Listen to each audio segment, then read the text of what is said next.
بسم اللہ الرحمن الرحیم۔ السلام علیکم ورحمۃ اللہ وبرکاتہ۔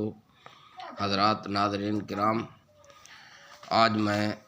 حضرت نوح علیہ السلام کی کشتی کے بارے میں اور طوفان نوح کے بارے میں آپ لوگوں کو بتانے جا رہا ہوں کہ اللہ کے حکم سے جب حضرت نوح علیہ السلام نے کشتی بنانا شروع کی تو ایک بوڑھیا نے حضرت نوح علیہ السلام سے پوچھا کہ آئے پیغمبر خدا، یہ کشتی کیوں بنا رہا ہے، اتنا بہت بڑی کشتی؟ تو حضرت نوح علیہ السلام نے اس بوڑھیا کو فرمایا کہ ایک بہت بڑا طوفان آنے والا ہے، اور اس طوفان میں جو میری کشتی میں بیٹھ جائے گا وہ بچ جائے گا، محفوظ رہے گا، باقی جو ہے وہ ہلاک ہو جائیں گے، اس طوفان کی زد میں آ جائیں گے۔ تو بوڑھیا نے حضرت نوح علیہ السلام سے عرض کی کہ آئے پیغمبر خدا، مجھے بھی اس کشتی میں بٹھا لینا جب طوفان ہے۔ تو حضرت نوح علیہ السلام نے فرمایا ٹھیک ہے بڑی بیجی۔ تو جب طوفان آیا تو سب کچھ بہا کے لے گیا، جو مومنین کشتی میں بیٹھ گئے، سوار ہو گئے، حضرت نوح علیہ السلام کا کہا مانا، تو وہ بچ گئے، باقی سب کافرین منکرین حضرت نوح علیہ السلام کا کہا نہ ماننے والے، کشتی میں نہ بیٹھنے والے، سب کے سب غرق ہو کے رہ گئے۔ تو جب طوفان آ کے چلا گیا، ختم ہو گیا پانی، سیلاب ختم ہو گیا، تو حضرت نوح علیہ السلام کو اچانک اس بوڑھیا کی یاد آئی۔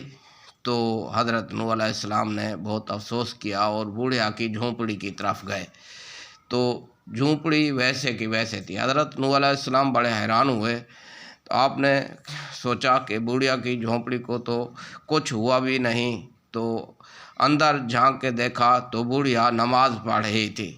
تو جب سلام پھیرا تو بوڑھیا سے پوچھا حضرت نوح علیہ السلام نے کہ اے بڑی بیجی کہ سیلاب آپ کو کچھ نہیں کہا؟ انہوں نے کہا کہ آپ مجھے لینے کے لیے آئے ہیں، کشتی میں بٹھانے کے لیے نہیں، سیلاب تو آ ہی گیا ہے، وہ غرق کر کے تباہیاں مچاتا ہوا وہ چلا بھی گیا ہے، تو تجھے کچھ بھی نہیں ہوا کہ یہ اس کی کیا وجہ ہے؟ تو بوڑھیا نے کہا میں تو بس نماز ہی پڑھ رہی ہوں، تو مجھے تو نماز سے بھی فرصت نہیں ملی، تو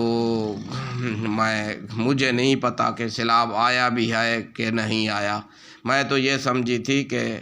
حضرت نوح علیہ السلام جو ہے مجھے لینے کے لیے آئے ہیں، تو اپنی کشتی میں بٹھانے کے لیے، شاید سیلاب آ گیا ہے۔ تو حضرت نوح علیہ السلام نے فرمایا کہ بوڑھیا، جو اللہ تبارک و تعالیٰ کا ہو کر رہتا ہے، اللہ تبارک و تعالیٰ کو یاد کرتا ہے، اس کو جو ہے کچھ نہیں ہوتا، وہ اللہ کی حفظ و امان میں رہتا ہے۔ سیلاب کیا اور بھی بہت بہت آفات و بلیات سے وہ شخص بچ جاتا ہے جو اللہ تبارک و تعالیٰ کی یاد میں مگن رہتا ہے۔ تو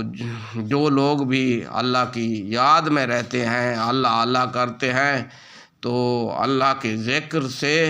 جو ہے وہ امن میں رہتے ہیں اور پریشانیوں سے بھی محفوظ رہتے ہیں، کیونکہ الا بذکر اللہ تطمئن القلوب، اللہ کے ذکر میں ہی چین ہے، سکون ہے، پریشانیوں سے انسان بچا رہتا ہے۔ تو حضرات محترمہ، اللہ کے ذکر سے منہ نہ موڑا کرو۔